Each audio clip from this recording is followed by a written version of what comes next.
नमस्कार साथियों, आपके सामने कक्षा 12th विषय भौतिक विज्ञान अर्थात फिजिक्स का अर्धवार्षिक परीक्षा का प्रश्न पत्र आपकी स्क्रीन के सामने है। इसी प्रकार का प्रश्न पत्र अर्थात पेपर आपको आपकी हाफ ईयरली एग्जाम में देखने को मिलेगा। तो इसके क्वेश्चनों को स्टार्ट करते हैं।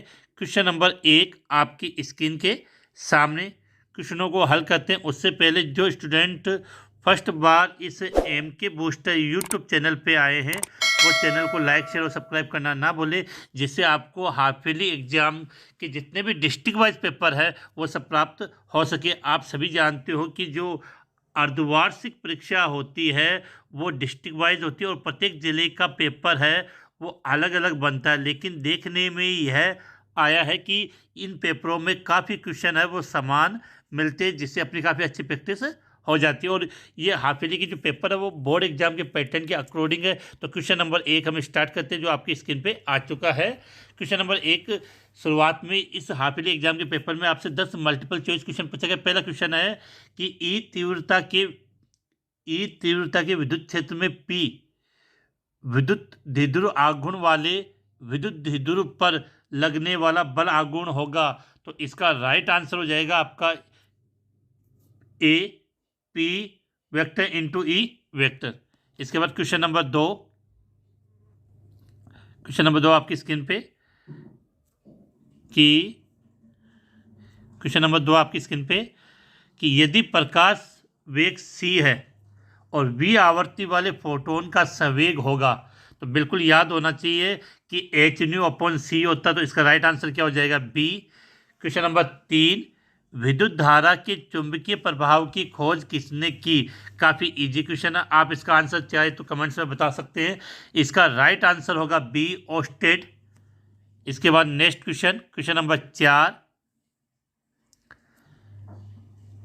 कि ताप जिससे नीचे चुंबकीय पदार्थ, लो चुंबकीय पदार्थ और जिसके ऊपर अनुचुंबकीय होते हैं कहलाते हैं क्यूरी ताप। तो ये यहाँ पर आपकी थोड़ी सी प्रिंटिंग मिस्टेक है, ये जो ताप है वो क्या लिखा होगा? क्यूरी ताप। तो अगर इसके अकॉर्डिंग माने तो इसका राइट आंसर क्या हो जाएगा? स हो जाएगा। और आप में से जो स्टूडेंट किस डिस्ट्रिक्ट का या हाफ ईयरली पेपर आप कमेंट्स में भी बता सकते हैं। इसके बाद चलते हैं क्वेश्चन नंबर 5 जो आपकी स्क्रीन के सामने, और इस प्रकार के क्वेश्चन आपको भी आपके हाफ ईयरली एग्जाम में देखने को मिलेंगे। क्वेश्चन नंबर 5, प्रेरित विद्युत भाग बल की ध्रुवता इस प्रकार होती है कि वह जिस दिशा में धारा प्रवृत्त करते हैं उसे उत्पन्न करने वाले कारक का विरोध करते हैं। ये कथन कौन से नियम का है? जल्दी से इसका आंसर आप कमेंट्स में बताइए। तो ये कथन लेंज के नियम का, किसके? लेंज के नियम का है। इसके बाद क्वेश्चन नंबर 6, द्रव्य तरंग की परिकल्पना किसने प्रस्तुत की? द्रव्य तरंग की परिकल्पना किसने प्रस्तुत की? तो आप सभी जानते हो कि डी बोकेली, थोड़ी सी प्रिंटिंग मिस्टेक, डी बोगली होता है। तो इतने तो आप समझदार स्टूडेंट हो। इसके बाद क्वेश्चन नंबर 7 जो आपकी स्क्रीन के सामने है कि जल शोधक में जीवाणुओं को मारने में किस विकिरण का प्रयोग किया जाता है? तो इसका राइट आंसर हो जाएगा पराबैंगनी विकिरणों को। जल शोधक में जीवाणुओं को मारने के लिए किस विकिरण का प्रयोग किया जाता है? तो इसका राइट आंसर हो जाएगा पराबैंगनी किरणों को। इसके बाद क्वेश्चन नंबर 8, आकाश के नीले रंग का कारण होता है। आकाश के नीले रंग का कारण होता है, ये तो काफ़ी इजी क्वेश्चन है और ये सभी स्टूडेंटों को आता है। तो जल्दी से इसका कमेंट्स है वो आंसर में बता दिए कि क्वेश्चन नंबर 8 का आंसर क्या होगा? तो इसका राइट आंसर होगा स, प्रकाश का प्रकीर्णन। प्रकाश का प्रकीर्णन। अगर मुझसे भी पहले आप इसका आंसर बता सकते हो तो काफ़ी अच्छा लगेगा। तो प्रत्येक क्वेश्चन का आंसर बताने की कोशिश करें। इसके बाद क्वेश्चन नंबर 9 आपकी स्क्रीन के सामने, हार्गेन के तरंग सिद्धांत के अनुसार समान कला में दोलन करते सभी बिंदुओं का बिंदुपथ कहलाता है। तो इसका राइट आंसर होगा ब, तरंगाग्र। पेपर काफ़ी अच्छा और स्टैंडर्ड लेवल का बनाया है और इसी प्रकार के क्वेश्चन आपको आपकी बोर्ड एग्जाम में भी देखने को मिलेंगे। इसके बाद क्वेश्चन नंबर 10 आपकी स्क्रीन के सामने,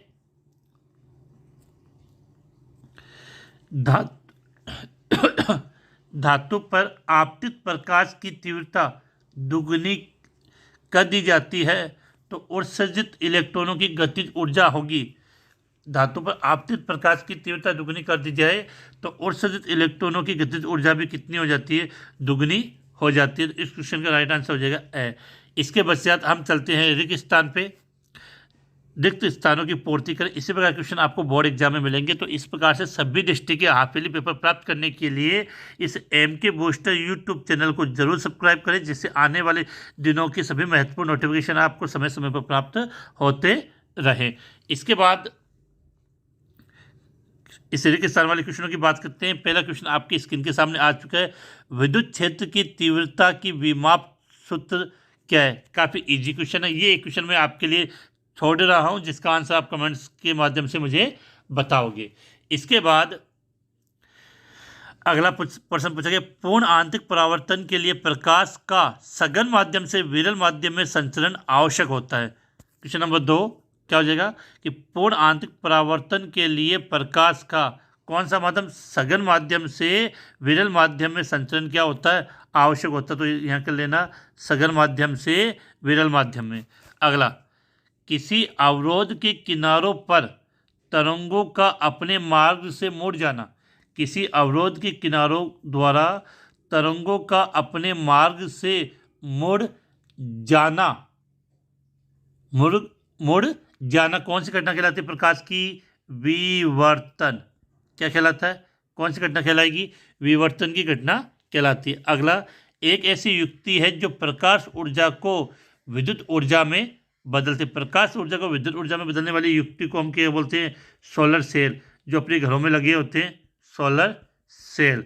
तो सोलर सेल एक ऐसी युक्ति है जो प्रकाश ऊर्जा को विद्युत ऊर्जा में परिवर्तित करते हैं। इसके बाद अगर हम आगे बात करें तो इसके बाद चलते हैं नेक्स्ट क्वेश्चन नंबर 3, जो आपके अत्य लघुरात्मक क्वेश्चन है। और इस प्रकार क्वेश्चन मैंने कहा कि आपको बोर्ड एग्जाम में जरूर देखने को मिलेंगे।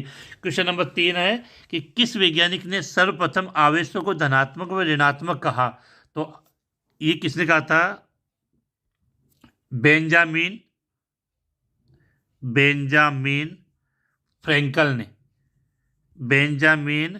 फ्रैंकल ने आवेश का सबसे पहले धनात्मक व ऋणात्मक कहा था। इसके पश्चात क्वेश्चन नंबर 4 कि विद्युत क्षेत्र रेखाओं से क्या अभिप्राय है? विद्युत क्षेत्र रेखाओं से क्या अभिप्राय है तो मैं बोल रहा हूँ, इसका आंसर आपकी स्क्रीन पे भी आ जाएगा। विद्युत क्षेत्र के किसी भाग में खींची गई काल्पनिक रेखा जिससे किसी बिंदु पर स्पर्श रेखा उस बिंदु पर विद्युत क्षेत्र सदिश की दिशा में होती है, उनको विद्युत क्षेत्र रेखाओं से अभिप्रायित किए जाते हैं। क्वेश्चन नंबर 5 आपका अगला क्वेश्चन कि चुंबक तत्व के लिए गाउस का नियम लिखे। किसके लिए? चुंबक तत्व के लिए गाउस का नियम लिखे। तो ये मैं नियम आपकी स्क्रीन पे लिख देता हूं कि किसी भी बंद पृष्ठ से गुजरने वाला कुल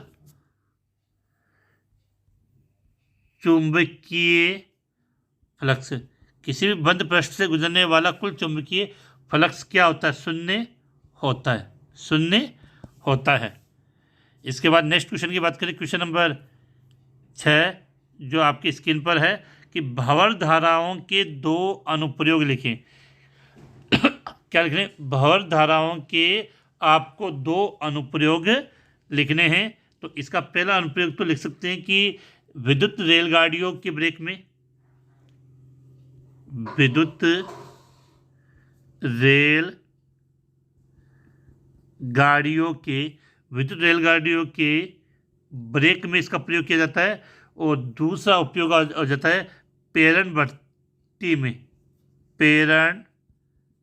भट्टी में इनका प्रयोग किया जाता है। इसके बाद नेक्स्ट क्वेश्चन आपके सामने कि प्राथमिक और द्वितीयक इंद्रधनुष में 2 अंतर लिखिए। तो इसका आंसर आपकी स्क्रीन पे लगा दिया कि देखो प्राथमिक जो इंद्रधनुष होता है उसका स्पेक्ट्रम कम होता है और द्वितीयक इंद्रधनुष का स्पेक्ट्रम है, देखो प्राथमिक इंद्रधनुष के प्राथमिक इंद्रधनुष होता है, इसमें स्पेक्ट्रम का क्रम होता है, जबकि इसमें द्वितीयक इंद्रधनुष में स्पेक्ट्रम के विपरीत क्रम होता है। और प्राथमिक इंद्रधनुष होता है वो आपका अधिक चमकीला व अधिक संकीर्ण होता है, जबकि द्वितीयक इंद्रधनुष कम चमकीला व कम संकीर्ण होता है। इसके बाद क्वेश्चन नंबर 8 आपकी स्क्रीन पे, प्रकाश के अपवर्तन के लिए स्नेल के नियम को परिभाषित कीजिए। तो स्नेल का नियम मैंने आपकी स्क्रीन पे लगा दिया है कि आपतन कोण की ज्या का अपवर्तन कोण की ज्या से अनुपात सदैव नियत होता है। इसको sine i upon sine r बराबर n/1 से हमने रिप्रेजेंट किया है। इसके बाद क्वेश्चन नंबर 9 काफ़ी इजी क्वेश्चन है। कौन सी घटना प्रकाश की अनुपस्थ प्रकृति को सिद्ध करती है? कौन सी घटना प्रकाश की अनुपस्थ प्रकृति को सिद्ध करती है? तो ये आप सभी जानते हो, ध्रुवण की घटना। ध्रुवण की घटना। कौन सी घटना प्रकाश की अनुपस्थ प्रकृति को सिद्ध करती है? तो क्या हो जाएगी? ध्रुवण की घटना। इसके बाद क्वेश्चन नंबर 10 धेली आवर्ती को परिभाषित कीजिए। क्या कर रहे हैं हम? धेली आवर्ती को, क्वेश्चन नंबर 10 धेली आवर्ती को परिभाषित कीजिए। तो इसकी परिभाषा हम इस प्रकार से लिखेंगे, आंसर स्क्रीन पे आ चुका है कि वह न्यूनतम आवर्ती जिससे कम आवर्ती का प्रकाश डालने पर धातु की सतह से फोटोन इलेक्ट्रॉन का उत्सर्जन प्रारंभ नहीं होता, वो धेली आवर्ती कहलाती है। इसका आप स्क्रीनशॉट लेके इसको नोट कर सकते हो। इसके बाद क्वेश्चन नंबर 11 आपकी स्क्रीन पे, आइंस्टीन का प्रकाश विद्युत समीकरण लिखिए। तो आइंस्टीन का प्रकाश समीकरण क्या होता है कि के मैक्स बराबर एच न्यू माइनस थीटा, या तो इसको ऐसे रिप्रेजेंट कर दो, या इसको हम के मैक्स बराबर H new minus H mu zero, इनके द्वारा आप रिप्रेजेंट कर सकते हो। इस प्रकार से आपके इस हाफ ईयरली पेपर के जो जितने भी अत्यधिक गुणात्मक क्वेश्चन थे, क्वेश्चन नंबर 11 तक, वो मैंने आपको कंप्लीट करवा दिए। इसके बाद आगे के क्वेश्चन काफ़ी बड़े हैं, तो वो मैं आपके स्क्रीन पे लेकर आ रहा हूँ। आप उनका स्क्रीनशॉट ले लें, जिससे आपको ये आइडिया हो जाएगा कि आपकी हाफ ईयरली में इस प्रकार क्वेश्चन पूछे जाएंगे। तो क्वेश्चन नंबर 12 से क्वेश्चन नंबर 16 आपकी स्क्रीन पे आ चुके हैं। आप इसका जल्दी से स्क्रीनशॉट लें, और काफ़ी इजी क्वेश्चन है, और थोड़ी सी आप मेहनत करोगे तो आपको ईजिली याद हो जाएगा। इसके बाद चलते हैं हम नेक्स्ट क्वेश्चन, और कौन कौन से क्वेश्चन आपसे पूछे गए हैं। तो क्वेश्चन नंबर 16 से क्वेश्चन नंबर 17 से 20 आपकी स्क्रीन पे आ चुके हैं। क्वेश्चन नंबर 17 से 20 काफ़ी इजी है कि बोर के परमाणु मॉडल की कमियां लिखिए। हाइड्रोजन परमाणु कि बोर मॉडल की 3 अभिक्रियाएं लिखिए। रदरफोर्ड के रेडिएक्टिव चेन नियम लिखिए। काफ़ी क्वेश्चन है, अगर थोड़ी बहुत भी आपने तैयारी की तो इस पेपर में आप अच्छे नंबर प्राप्त कर सकते हो। अब इसके बाद इसके आगे वाले क्वेश्चनों की बात करते हैं। तो 20वें क्वेश्चन का जो पार्ट है वो आपके सामने आ चुका है। आप इनका स्क्रीनशॉट ले लें, जिससे आपको ये आइडिया लग सके कौन इस हाफ ईयरली पेपर में ये क्वेश्चन आए हैं, और आप इनमें से काफ़ी क्वेश्चन आपके एग्जाम में भी रिपीट हो सकते हैं। इसके बाद चलते हैं नेक्स्ट क्वेश्चन की तरफ। क्वेश्चन नंबर 22, ये यहाँ तक हुआ तो आपकी स्क्रीन पे आ चुके हैं। आप इन सबका स्क्रीनशॉट लेकर इनको नोट करें और अच्छे तरीके से याद करें, जिससे आप अपनी डिस्ट्रिक्ट की जो हाफ ईयरली एग्जाम है उसमें ज़्यादा से ज़्यादा नंबर प्राप्त कर सके। इसी के साथ ये आपका पेपर यहीं समाप्त होता है। फिर मिलेंगे नई वीडियो के साथ। अगर अभी तक आपने चैनल को सब्सक्राइब नहीं किया है तो ज़रूर सब्सक्राइब कर दें। इसी के साथ आज की क्लास यहीं समाप्त होती है। जय हिंद, जय भारत।